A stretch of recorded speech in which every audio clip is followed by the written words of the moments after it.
আমরা model set 10-এর মধ্যে এলাম। এটা ইতিহাসের 10 নম্বর সেট। এর আগে আমরা 9টা সেট এমনিভাবেই ক্লাস করেছি।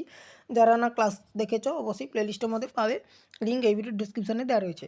দেখো এখানে বলা রয়েছে এই যে মিদনাপুর কলেজিয়েট স্কুল বলে, এই স্কুলের সমস্ত প্রশ্ন তার উত্তরগুলো দেখিয়ে দিচ্ছি। বিভাগ কতে দেওয়া রয়েছে, সঠিক উত্তরটি নির্বাচন করে লেখো। 10টি প্রশ্ন, 10 নম্বর 1 নম্বর করে। একে দাগে দেখো ফরাসি বিপ্লবের সময় ফ্রান্সে রাজত্ব করতেন, উত্তর করবে যেটা পূর্ব বংশীয় রাজারা, অপশান এ করবে উত্তরটি। 2-এর দাগে দেখো প্রজাপতি রাজা নামে পরিচিত ছিলেন, উত্তর করবে পঞ্চদশ লুই। আচ্ছা, এই ভিডিওর ডেসক্রিপশানে আমাদের হোয়াটসঅ্যাপ চ্যানেলের লিঙ্ক দেওয়া রয়েছে, অবশ্যই হোয়াটসঅ্যাপ চ্যানেলে তোমরা জয়েন্ট হবে। ওখানে বিভিন্ন রকমের আপডেট শেয়ার করা হয়, ক্লাসের নোটস শেয়ার করা হয়, পিডিএফ শেয়ার করা হয়, অবশ্যই জয়েন্ট হয়ে যাবে। দেখো 3-এর দাগে দেখো নেপোলিয়ান ব্যাংক অফ ফ্রান্স প্রতিষ্ঠা করেছিল, উত্তর করবে 1800 খ্রিস্টাব্দে। তো অপশান ই করবে 3-এর দাগের উত্তর। 4-এর দাগে দেখো নেপোলিয়ান কনসুলেটর শাসনের সূচনা করেছিল, উত্তর করবে যেটা 1799 খ্রিস্টাব্দে। তারপর দেখো পরবর্তীতে 5-এর দাগে বলা রয়েছে 1789 খ্রিস্টাব্দের পূর্বে শেষে সেটস জেনারেল এর অধিবেশন হয়েছিল। তো দেখো এখানে উত্তর করবে যেটা 175 বছর আগে। তারপর দেখো 6-এর দাগে ফ্রান্সের ডাইরেক্টরি শাসনের সূচনা হয়, উত্তর করবে 1795 খ্রিস্টাব্দে, অপশান ডি। তারপর দেখো 7-এর দাগে নেপোলিয়ানের জন্ম হয়, উত্তর করবে আজক্সীয় শহরে, অপশান এ করবে উত্তরটি। 8-এর দাগে দেখো কোড নেপোলিয়ান ধরা আছে, কোড নেপোলিয়ানের ধারা আছে আর কি 2287টি, অপশান ডি করো উত্তরটি। 9 দাগে দেখো পরবর্তী প্রশ্ন। তারপরে দেখো 9 দাগের প্রশ্ন, অর্থাৎ লুপ নেগড়ে বলে ফরাসি জনগণের কাছে পরিচিত ছিল, উত্তর করবে ইনভেন্টেন্ডরা, অপশান এ করবে।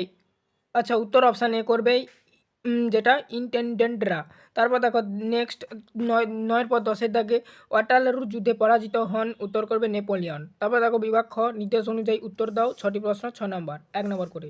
এ দেখো ক স্তম্ভের সাথে খ স্তম্ভ মেলাও বলেছে, ক স্তম্ভ খ স্তম্ভ তোমরা তোমাদের বইতে এভাবে দেখতে পাবে যে এরকম করে একটা ঘর করে ক আর খ স্তম্ভ বলে লেখা রয়েছে। আমি এখানে পাশে পাশে দিয়ে দিয়েছি এরকম সোজা সোজা করে, ঠিক আছে। তো উত্তরটা আবার যেটা হবে নিচে উত্তর বলে মেনশন করে দিয়েছি। দেখো এখানে বলা রয়েছে যেটা কনফেডারেশনস অফ দ্য রাইন, তার সোজা দেওয়া ছিল এতে অর্থমন্ত্রী। 2-এ দাগে ছিল, এটা গেল এতে দাগে আর কি। 2-এ দাগে ছিল সোশ্যাল কন্ট্যাক্ট, এটার সাথে বি ছিল ফরাসি রাজা, সোজাতে দেওয়া রয়েছে। 3-এ দাগে ষোড়শ লুই, তার সোজা দেওয়া রয়েছে 1806 খ্রিস্টাব্দ। 4-এ দাগে নেকার, তার সোজা দেওয়া রয়েছে রুসো। উত্তরটা হবে যেটা একের সাথে সি যাবে, অর্থাৎ কনফেডারেশনস অফ দ্য রাইন গঠন, অপশান সি যাবে। তো 1806 খ্রিস্টাব্দ। আচ্ছা, সোশ্যাল কন্ট্যাক্ট এটার সাথে ডি যাবে, রুসো। তারপর দেখো নেক্সট যেটা ষোড়শ লুই। তো দেখো 3-এটা ষোড়শ লুই, এর সাথে তোমরা করবে যেটা বি, অর্থাৎ ফরাসি রাজা। 4-এটা ছিল নেকার, এর সাথে এ করে দেবে যেটা অর্থমন্ত্রী। দেখো উত্তরটা তোমরা যদি না বুঝতে পারো, এখানে দেখো উত্তর বলে লিখে দেওয়া রয়েছে। তারপর দেখো বিয়ে থেকে প্রদত্ত মানচিত্রের স্থানগুলি চিহ্নিত করো। প্যারিস, কার্সিকা দ্বীপপুঞ্জ, এই দুটো জায়গার তোমাকে ম্যাপে দেখাতে হবে। ম্যাপের ক্লাস আমরা আলাদাভাবে করব। বিভাগ গতে যাচ্ছি এবারে আমরা। 2-3টি বাক্যে যে কোনো 4টি প্রশ্নের উত্তর দাও। প্রত্যেকটি প্রশ্নের মান 2 করে, 4টি প্রশ্ন 8 নাম্বার। চ্যানেলে নতুন থাকলে সাবস্ক্রাইব করো, বেল আইকন অপশানে সেভ রাখো। এর আগের ক্লাসগুলো যারা না দেখেছো প্লেলিস্টের মধ্যে পাবে, লিঙ্ক এই ভিডিওর ডেসক্রিপশনে দেওয়া রয়েছে। লেতার দ্য ক্যাসে কি দেখে নাও। বিপ্লব পূর্ব ফ্রান্সে লেতার দ্য ক্যাসে, ঠিক আছে, ছিল এক ধরনের রাজকীয় গ্রেপ্তারি পরোয়ানা। এই পরোয়ানার মাধ্যমে ফরাসি রাজারা যে কোনো ব্যক্তিকে বিনা বিচারে অনির্দিষ্টকালের জন্য বন্দি করে রাখতে পারতেন। এটাই ছিল পূর্ব রাজবংশের স্বৈরাচারের এক চরম নিদর্শন। 2 দেখে দেখো নেপোলিয়নকে বিপ্লবের ধ্বংসকারী বলা হয় কেন। নেপোলিয়নকে বিপ্লবের ধ্বংসকারী বলার কারণ দেখো এখানে বর্ণনা করা রয়েছে। নেপোলিয়ন বিপ্লবের আদর্শ স্বাধীনতা হরণ করে নিজেকে ফ্রান্সের সম্রাট ঘোষণা করেন এবং পুনরায় স্বৈরাচারী রাজতন্ত্র প্রতিষ্ঠা করেন। তিনি জনগণের ভোটাধিকার এবং সংবাদপত্রের স্বৈরাচারিতা কেড়ে নিয়েছিল বলে অনেকে ঐতিহাসিক তাকে বিপ্লবের ধ্বংসকারী বলে অভিহিত করেছেন বা করেন। 3 দাগের প্রশ্ন দেখো, জননিরাপত্তা কমিটি গঠন কেন গঠিত হয়। 3 দাগে দেখো জননিরাপত্তা কমিটি কেন গঠিত হয়। এই প্রশ্নের উত্তরটাকে লিখবে ফরাসি বিপ্লবের রক্ষা করার জন্য এবং অভ্যন্তরীণ বিদ্রোহ বৈদেশিক আক্রমণ কঠোরভাবে মোকাবিলা করতেই 1793 খ্রিস্টাব্দে জননিরাপত্তা কমিউনিটি অফ পাবলিক সেফটি গঠিত হয়। এই কমিটি মূলত সন্ত্রাসের শাসন পরিচালনার প্রধান কেন্দ্র ছিল। 4 দাগে দেখো কোড নেপোলিয়ান যে কোনো 2টি ত্রুটি লেখো। কোড নেপোলিয়নের 2টি প্রধান ত্রুটি হলো, 1 নাম্বার এই আইনের পারিবারিক ক্ষেত্রে নারীর অধিকার সংকুচিত করে পুরুষ বাবার একাধিপত্য প্রতিষ্ঠা করা হয়েছিল। তারপর দেখো নেক্সট দিয়ে দেখে শ্রমিকদের অধিকার চেয়ে মালিক পক্ষের স্বার্থকে বেশি গুরুত্ব দেওয়া হয়েছিল এবং শ্রমিকদের ধর্মঘট করার অধিকার কেড়ে নেওয়া হয়েছিল। তারপর দেখো 5 থেকে প্রশ্ন, কনসোলেটর শাসন ব্যবস্থা কি? 1799 খ্রিস্টাব্দে নেপোলিয়ন ডাইরেক্টরি শাসনের অবসান ঘটিয়ে যে নতুন শাসন ব্যবস্থার প্রবর্তন করেন তাকে কনসোলেটর শাসন ব্যবস্থা বলা হয়। এই ব্যবস্থায় 3 জনের কনসাল এর হাতে ক্ষমতা থাকলেও প্রকৃত ক্ষমতা ছিল নেপোলিয়ন অর্থাৎ প্রথম কনসালের হাতেই। বিভাগ হতে যাচ্ছি 7-8টি বাক্যে যে কোনো দুটি প্রশ্নের উত্তর দাও। প্রত্যেকটি প্রশ্নের মান 4 করে, দুটো প্রশ্ন উত্তর দিতে হবে 8 নাম্বার। দেখে নাও প্রথমের প্রশ্ন ছিল টিকা লেখো নেপোলিয়নের স্পেনীয় ক্ষত। পরপর আসছে এই প্রশ্নটা ঘুরিয়ে, অতএব ভেরি ভেরি ইম্পর্টেন্ট প্রশ্ন, দেখে রাখো। আমি এখানে প্রশ্নের উত্তরটা দেখিয়ে দিচ্ছি, এরকম লাইন বাই লাইন আর বলছি না। আর এখানে একটা কথা লেখা রয়েছে বা প্রত্যেকটা বড় প্রশ্নের ক্ষেত্রে লেখা রয়েছে 4 নাম্বার উপযোগী করে টিকাটি নিচে দেওয়া হলো। এই কতটুকু তোমরা লিখবে না পরীক্ষার খাতায়। এটা যারা নোটস আমাদের থেকে নিচ্ছে অর্থাৎ কিনছে, তোমরাও চাইলে কিনতে পারো কম দামে এই নোটসটা বা পিডিএফটা, তো তাদের জন্য এটা নির্দেশ দেওয়া রয়েছে, ঠিক আছে? তো যদি তোমরা নোটস কিনতে চাও, এই ভিডিওর ডেসক্রিপশনে হোয়াটসঅ্যাপ নাম্বার দেওয়া রয়েছে, হোয়াটসঅ্যাপে যোগাযোগ করবে, কম দামে আমাদের কাছ থেকে এই পুরো পিডিএফটা তোমরা কিনতে পারবে কম টাকার বিনিময়ে। এই পিডিএফের মধ্যে তোমরা 15টা সেটের উত্তর পাবে এবং পর্ষদ প্রশ্নপত্রের সমাধান পাবে। আচ্ছা, 1 নাম্বার পয়েন্ট করবে প্রেক্ষাপট ও কারণ। তারপরে দেখো নেক্সট আমি পরপর তোমাদের স্ক্রল করে করে দেখিয়ে দিচ্ছি, তোমরা ভিডিওটা স্টপ করে করে লিখে নেবে। 2 নাম্বার গণবিদ্রোহ ও যুদ্ধ। 3 নাম্বার পয়েন্ট দেখো নেপোলিয়নের ব্যর্থতা। 4 নাম্বার পয়েন্ট করবে ঐতিহাসিক গুরুত্ব, তার ব্যাখ্যা দেবে এতটা। সবশেষে মূল্যায়ন বা উপসংহার দেবে।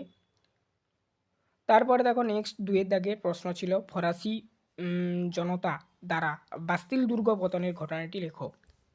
দেখো এখানে সেম একই নির্দেশ দেওয়া রয়েছে, এই শব্দটা তোমরা লিখবে না। যেখানে এরপরে দেখবে 8 নাম্বারে যে সমস্ত প্রশ্ন সেখানে 4-এর জায়গায় 8 বলে এরকম উল্লেখ থাকবে, সে কথাটাও তোমরা লিখবে না।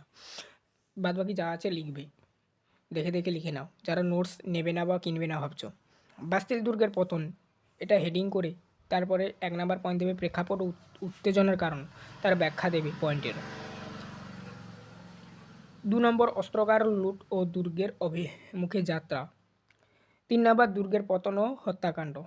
4 নাম্বার ঐতিহাসিক গুরুত্ব। তারপরে দেখো নেক্সট এবারে দেখো পরবর্তী আর এইটা লিখে শেষ করতে হবে আর কি। বিপ্লবের ব্যাপ্তি বলে পয়েন্ট করে লিখে শেষ করবে এবং উপসংহার দেবে, অবশ্যই লিখে পুরোটা শেষ করবে। 3 দাগে দেখো টিকা লেখো মহাদেশীয় অবরোধ। দেখে নাও আবারও সেম এই যে কথাটা, এইটা লিখবে না, আবার একবার মনে করিয়ে দিলাম। উদ্দেশ্য 1 নাম্বার পয়েন্ট করবে। 2 নাম্বার প্রধান ঘোষণাসমূহ পয়েন্ট করবে, তার ব্যাখ্যা দেবে। এই যে প্রধান ঘোষণাসমূহের সাব পয়েন্ট একটা করবে, যে যে দেখো বার্লিন ডিগ্রি, এটা একটা সাব পয়েন্ট। আর একটা সাব পয়েন্ট রয়েছে, সরি দুটো সাব পয়েন্ট হবে, একটা বলেছিলাম ভুলে, মিলান ডিগ্রি, ঠিক আছে? তারপরে দেখো 3 দাগে পয়েন্ট করবে প্রয়োগ ও নেপোলিয়নের পদক্ষেপ, এর ব্যাখ্যা দেবে। 4 নাম্বার পয়েন্ট করবে ব্যর্থতার কারণ ও ফলাফল। এখানে আবার তোমাদের একটু সাব পয়েন্ট করতে হবে, যেমন প্রথম সাব পয়েন্ট বিকল্পের অভাব, দ্বিতীয় সাব পয়েন্ট চোরাচালান। তারপর দেখো মিত্রদের অসন্তোষ, পয়েন্ট করে ব্যাখ্যা দেবে। বিভাগ উই। এবারে আসছি আমরা 8 দাগের যে সমস্ত প্রশ্নগুলো দেওয়া রয়েছে তার উত্তর দেখব। এখানে একটা প্রশ্ন উত্তর দিতে হবে 8 নাম্বার, দুটো প্রশ্ন দেওয়া রয়েছে। 5-এর দাগে দেখো বলা রয়েছে 15-16টি বাক্যে যে কোনো একটি প্রশ্ন উত্তর দাও, যেমনটা আমি বলেছিলাম 8 গুণিতক মানে 8 গুণিতক 1 মানে 8 নাম্বার। 1-এর দাগের প্রশ্ন দেখো নেপোলিয়ন কীভাবে জার্মানি পুনর্গঠন করেন, লিখবে এখানে যা নেপোলিয়ন ও জার্মানির পুনর্গঠন। 1 নাম্বার পয়েন্ট করবে পবিত্র রোমান সাম্রাজ্যের অবসান। 2 নাম্বার পয়েন্ট করবে ক্ষুদ্র রাজ্যগুলো বিলোপ ও একাকীকরণ, এই পয়েন্টের ব্যাখ্যা দেবে। 3 নাম্বার কনফেডারেশন অফ দ্য রাইন।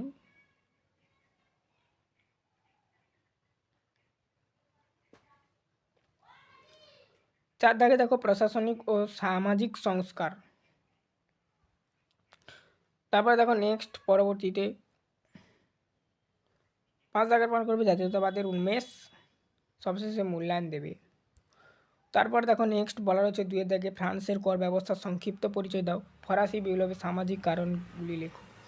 ফরাসি বিপ্লবের সামাজিক কারণগুলি লেখো আর ফ্রান্সের কর ব্যবস্থার সংক্ষিপ্ত পরিচয় দাও। প্রথম প্রশ্নটার মান 3, দ্বিতীয় প্রশ্নটার মান 5। এই জন্য দেখো এখানে একটু উল্লেখ করে দিয়েছি। দেখো এই যে ফরাসি বিপ্লবের প্রাককালে ফ্রান্সের কর ব্যবস্থা এবং সামাজিক বৈষম্য ছিল বিপ্লবের প্রধান চালিকা শক্তি। এটুকু তোমরা লিখবে, বাদ বাকি লেখাটা লিখবে না। এটা যেটা বললাম, এটা অনেকে নোটস নেয়, এই জন্য সেইভাবে ভাষাটা তৈরি করা। বিপ্লবের পূর্বে আবার এখান থেকে লেখা আরম্ভ করবে। ফ্রান্সের কর ব্যবস্থা ছিল অত্যন্ত জটিল। এগুলো লিখবে, ঠিক আছে? এগুলো লিখবে। অন্যায় এবং বৈষম্যমূলক এর প্রধান বৈশিষ্ট্যগুলি ছিল। লিখে এবারে পয়েন্ট করবে যে সুবিধাভোগী ও অধিকারহীন শ্রেণী এর ব্যাখ্যা দেবে। তারপরে হচ্ছে প্রত্যক্ষ কর এর ব্যাখ্যা দেবে। তারপরে হচ্ছে দেখো এখানে যা রয়েছে লিখবে। পরোক্ষ কর, হ্যাঁ। আর হচ্ছে তারপরে দেখো এখানে আরও বলা রয়েছে, দেখো এই যে ফরাসি বিপ্লবের সামাজিক কারণ 5 নাম্বার। এটা তোমরা মানে ফরাসি বিপ্লবের সামাজিক কারণ এই অবধি লিখে আর 5 নাম্বার ওটা লিখবে না, ব্যাগের মধ্যে লেখাটা লিখবে না, ওই অবধি লিখবে। জাস্ট ফরাসি বিপ্লবের সামাজিক কারণ অবধি লিখবে। তারপরে দেখো তার একটু ব্যাখ্যা দেবে। তারপরে 1 নাম্বার পয়েন্ট করবে মানে প্রথম সম্প্রদায়। আর ব্যাখ্যাটা যেটা করবে, ব্যাখ্যা বলতে ভূমিকা যেটা তোমরা জানো। তারপরে দেখো দ্বিতীয় সম্প্রদায়, সেকেন্ড এস্ট যেটাকে বলা হয়। 3 নাম্বার তৃতীয় সম্প্রদায় বা থার্ড এস্ট যেটাকে বলা হয়। 4 নাম্বার দেখো বুর্জোয়াদের অসন্তোষ, পয়েন্ট করবে, তার ব্যাখ্যা দেবে। 5 নাম্বার কৃষকদের দুরাবস্থা, পয়েন্ট করে ব্যাখ্যা দেবে। তারপরে দেখো নেক্সট বলা রয়েছে, তো এবার উপসংহার দেবে। উপসংহারে দেখো এখানে বলা রয়েছে যেটা তৎকালীন ফরাসি সমাজ ছিল একটি সচল দেহের উপর 2টি পরজীবী মস্তক এর মতন, যেখানে যাজক ও অভিজাতরা ছিল পরজীবী এবং তৃতীয় সম্প্রদায় ছিল সেই সচল দেহ যারা কঠোর পরিশ্রম করে দেশ সচল রাখত। এইগুলি ছিল টোটাল তোমাদের প্রশ্ন এবং তার সমাধান করে দিলাম। পরের দিন ক্লাসে আমরা মডেল সেট 11 নিয়ে আলোচনা করব এমনিভাবে। চ্যানেলে নতুন থাকলে সাবস্ক্রাইব করো, বেল আইকন অপশানে সেভ রাখো। আবারও বলছি, যারা যারা এই পিডিএফটা নিতে চাইছো, পিডিএফের মধ্যে সমস্ত অধ্যায়গুলো সমাধান দেওয়া রয়েছে। আর এর আগের ক্লাসগুলো যারা দেখেছো তারা জানো, অবশ্যই আমাদের সঙ্গে হোয়াটসঅ্যাপে যোগাযোগ করতে পারো। হোয়াটসঅ্যাপ নাম্বার এই ভিডিও ডেসক্রিপশানে দেওয়া রয়েছে, কম দামে আমাদের কাছ থেকে পিডিএফটা নিতে পারো। আজ অবধি সবাই ভালো থাকো। যারা পিডিএফ নেবে না, স্ক্রিন দেখে উত্তরগুলো লিখে নাও।